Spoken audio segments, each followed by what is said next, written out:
আসসালামু আলাইকুম। Pornography industry একটা মাল্টি ট্রিলিয়ন ডলার ইন্ডাস্ট্রি। এটা আজকে থেকে আমি প্রায় 10-15 বছর আগে শুনেছি ওস্তাদ নৌমান আলী খানের একটা ভিডিওতে। পরে আমি এগুলো নিয়ে অনেক গবেষণা করেছি যে আসলে কথাগুলো সত্য। মাল্টি ট্রিলিয়ন টাকা আপনি বুঝেন, হাজার হাজার কোটি টাকার ইনভেস্টমেন্ট। উদ্দেশ্য কি? উদ্দেশ্য হচ্ছে আপনাকে স্বাভাবিক সুন্দর জীবন থেকে দূরে সরিয়ে একটা অস্বাভাবিক, অসুন্দর, অসহিষ্ণু, যন্ত্রণাময় একটা জীবন আপনাকে সে উপহার দেবে। অর্থাৎ আলটিমেটলি আপনাকে সে অমানুষ করতে চায়। আপনার ইহকাল সে শান্তি তো দিবেই না, পরকাল আপনি হারাবেন। যেটা আমাদের মুসলিম হিসেবে আলটিমেট আমাদের ডেস্টিনেশন, আমাদের মূল উদ্দেশ্য থাকে যে পরকালে যেন আমরা ভালো থাকতে পারি। এখান থেকে আপনাকে কিভাবে দূরে সরিয়ে নেওয়া যায়, এই ইহুদি নাসরাতের মূল উদ্দেশ্য হচ্ছে এটা। তো কিভাবে তারা কাজটা করছে দেখেন, যারা পর্ন অ্যাডিক্টেড, স্পেশালি আমি মুসলিম যুবক ভাই বোনদের কথা বলছি, এরা যখন পর্ন দেখে, দেখার পর যখন তাদের ডোপামিনটা রিলিজ হয় তখন খুব ভালো লাগে। দেখতে দেখতে যখন হাই লেভেলের ডোপামিন রিলিজ হয়ে যায়, তারপরে সে খারাপ কাজটা করে ফেলে, এরপরে কিন্তু তার গিলটি ফিল হয়, তার একটু ডিপ্রেশনে চলে যায়, তার একটু শেম ফিল হয়, লজ্জা লাগে। এবং এই যে একটা অনুভূতি, এটা কিন্তু তার যে ইমানটা আছে তার কারণে কিন্তু এই গিলটিগুলো তার ফিল হচ্ছে, যেটা আমি কি করলাম, আল্লাহ তো আমাকে আল্লাহ তো দেখলো। ওই ফিলটা কিন্তু তার ওই সময় হয় যখন সে ওই খারাপ কাজগুলো করে ফেলে। তখন তার মনে হয় যে না, আমি আর এই কাজ কখনোই করব না, এটাই শেষ। হয়তো আল্লাহর কাছে সে মাপ চায়, আল্লাহ জানে আল্লাহ তাকে হয়তো ক্ষমা করে দেয়। 2 দিন 4 দিন যায়, রাতের বেলা যখন সে বিছানায় শুতে যায়, মোবাইলটা হাতে নেয়, শয়তানের অসওয়াসাই বলেন আর ব্রেইনের একটা ফোর্স বলেন, যেটাই বলেন, সে আবার ওই সাইটগুলোতে চলে যায়। আবার সে এই খারাপ জিনিসগুলো দেখে।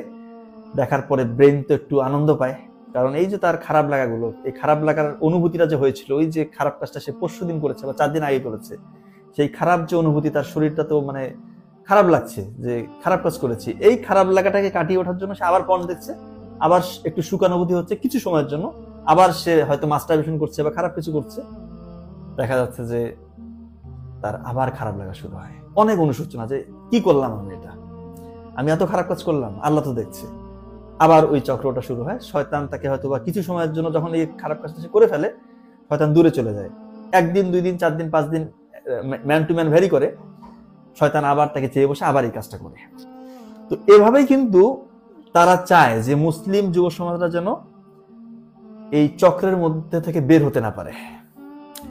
এবং আপনি চিন্তা করতে পারবেন, ব্রেইনের যে জায়গাটা ডিসিশন মেক করে, অর্থাৎ সিদ্ধান্ত নেওয়ার যে ব্যাপারটা, আপনি সঠিক সিদ্ধান্ত নেবেন, আপনার সেলফ কন্ট্রোল, অর্থাৎ রেগে, আমরা তো সবাই রাগান্বিত হই, কিন্তু সব জায়গাতে রাগ হওয়া যাবে না, এটাই তো কন্ট্রোল। এই কন্ট্রোলিং যে ব্যাপারটা, এটা কিন্তু ব্রেইনের গ্রে ম্যাটারের প্রিফ্রন্টাল কর্টেক্স, এটা জায়গাটা নিয়ন্ত্রণ করে আপনার সেলফ কন্ট্রোল এবং ডিসিশন মেকিং, সঠিক সিদ্ধান্ত নেওয়া। অনেকে দেখবেন না, ডিসিশন নিতে পারতেছে না, তার গ্রে ম্যাটারটা কাজ করছে না, গ্রে ম্যাটারের স্পেশালি প্রিফ্রন্টাল কর্টেক্স এটা কাজ করছে না। এটা কখন হয়?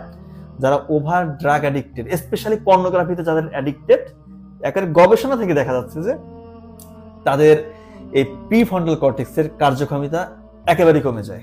শুধু তাই না, এই যে তারা যখন পর্নোগ্রাফিটা পর্নটা যখন সে ওয়াচ করছে, যখন দেখছে, তখন তার এত পরিমাণে ডোপামিন রিলিজ হয়, যেটা তার স্বাভাবিক জীবনে, সে যখন তার স্বাভাবিক জীবন, তার দেখা যাচ্ছে তার স্ত্রীর সাথে সময় কাটাচ্ছে, তার স্বাভাবিক বৈবাহিক জীবন কাটাচ্ছে, তখন সে ওই লেভেলের স্টিমুলেশন তার ব্রেইন পায় না, যেটা থেকে তার ডোপামিনটা রিলিজ হতে পারে।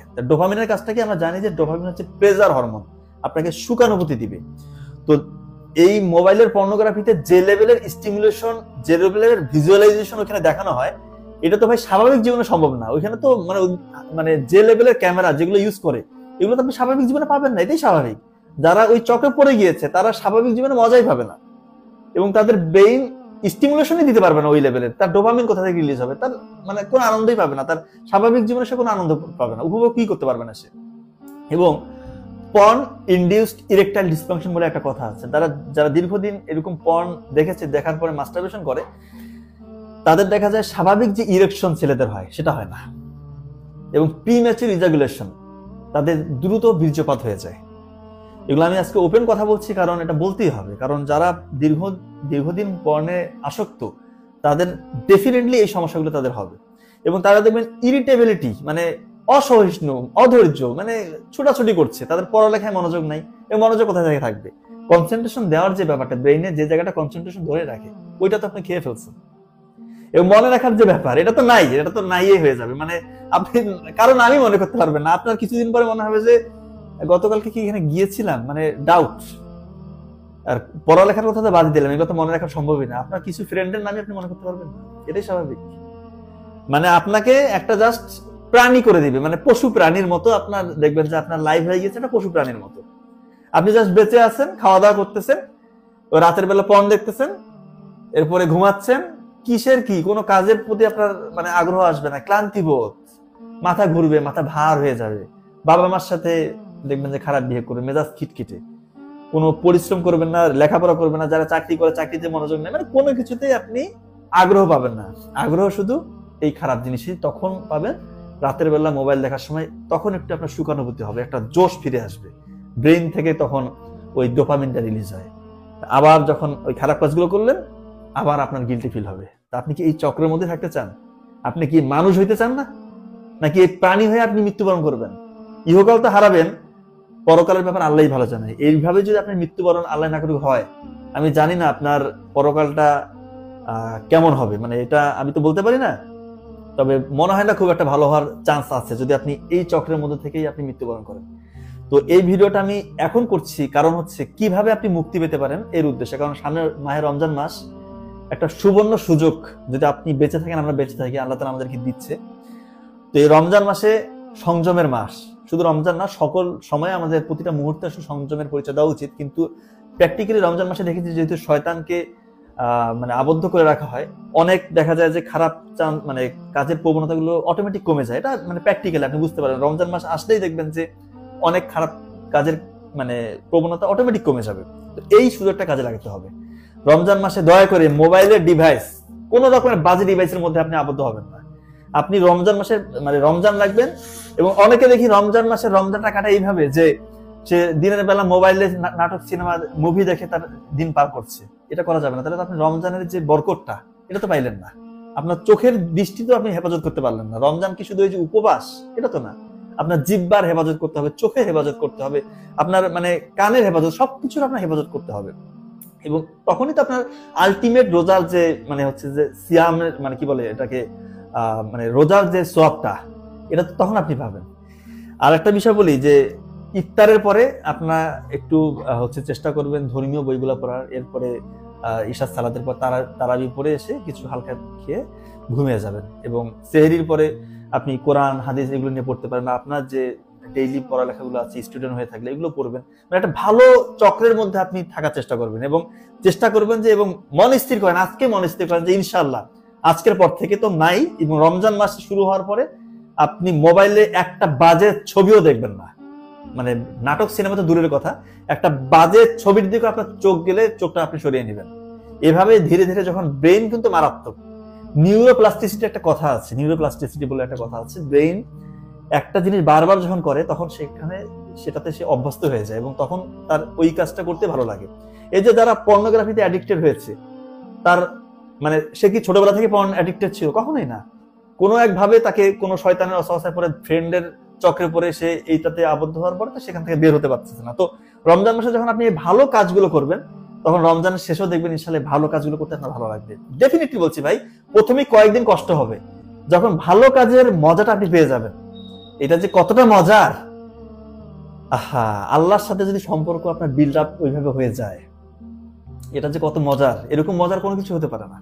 বিশ্বাস করে দেখেন, সুন্দর জীবনের থেকে সুন্দর অন্য কিছু হতে পারে না। একটা স্বাভাবিক জীবন, বাবা মার সাথে সময় কাটানো, পরিবারকে সময় দেওয়া, ভালো বন্ধুদের সাথে ধর্মীয় বিষয় নিয়ে বা ভালো ভালো বিষয় নিয়ে গসিপ করা, এটা যে কতটা বরকতের, এটা আপনারা মানে যারা এটা মানে হচ্ছে যে উপভোগ করছেন না, তারা একটা বিশাল বড় নিয়ামত থেকে বঞ্চিত হচ্ছেন।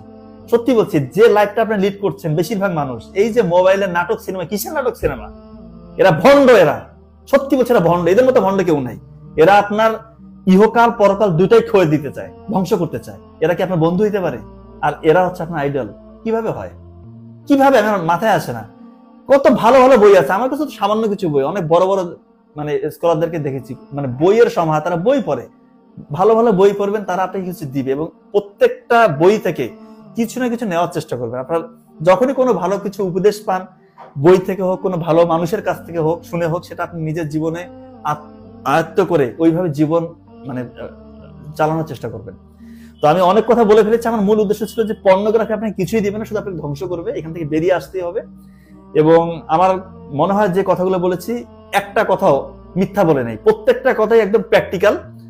আপনার যারা অ্যাডিক্টেড একটু ভাবে উপলব্ধি করেন, আপনার জীবনটা আপনি ধ্বংস করবেন না। আপনাকে আল্লাহ তাআলা দুনিয়াতে পাঠিয়েছে কোনো ভালো কিছু করার জন্য, খারাপ কাজ করে মৃত্যুবরণ করিয়েন না। ঈমান নিয়ে মৃত্যুবরণ করেন, ইনশাআল্লাহ ইহকালও শান্তি পাবেন, আর পরকাল তো আলটিমেট, যদি জান্নাতে চলে যান আর তো কিছু চাওয়া পাওয়ার নাই। জান্নাতে গেলে শুধু অপরন্ত আনন্দ, সুখ, মানে এটা তো কোনো শেষও নাই। তো আল্লাহ তাআলা আমাদেরকে বুঝার তৌফিক দান করুক। লম্বা ভিডিও হলো, আপনারা দেখার চেষ্টা করবেন এবং বেশি বেশি শেয়ার করেন। আমি নরমালি কোনো ভিডিওতে বলি না যে ভাই শেয়ার করেন, কিন্তু এটা একটা সওয়াবের কাজ। ভিডিওটা শেয়ার করেন যেন অনেকেই উপকৃত হতে পারে, কারণ যুবক সমাজ ধ্বংস হয়ে গিয়েছে ভাই, বিশ্বাস করেন। হয়তো আপনি মনে করতেছেন যে আপনার পরিবার, যে আপনার সন্তান, তারা তো খুব সুন্দর, দেখতে শুনতে খুবই ভালো, সে কি এই কাজটা করবে? তাদের এই কাজটা করার চান্সেস বেশি, কারণ যারা গাঁজা, ইয়াবা, বিভিন্ন ড্রাগে অ্যাডিক্টেড, তারা তো ওগুলোতে অ্যাডিক্টেড, তারাও এটাতে অ্যাডিক্টেড। কিন্তু শয়তান টার্গেট করে যে যারা ভালো, দেখা যায় নামাজ কোরআন পড়ছে বা দেখতে শুনতে ভালো, সঠিক নিয়মেই চলছে, তাদেরকে এইটা ধরিয়ে দেওয়া খুবই ইজি। কারণ রাতের বেলা সে একা ঘুমায় এবং শয়তান স্টিমুলাস দেয়, সে কিন্তু এই মানে হচ্ছে পর্ন অ্যাডিক্টেড হতেই পারে। আপনি এইভাবে শিওর হয়ে বললেন না যে আপনার ছেলে মেয়ে ভালো আছে। তাই আমি বলবো চেষ্টা করবেন মোবাইলের ডিভাইসগুলো নিয়ন্ত্রণে রাখার, এবং যারা বুঝে তাদেরকে বলবো যে দয়া করে এখান থেকে বেরিয়ে আসো, তার জীবনটা ধ্বংস হয়ে যাবে। আশা করছি বুঝতে পারছেন। ধন্যবাদ সবাইকে। আসসালামু আলাইকুম।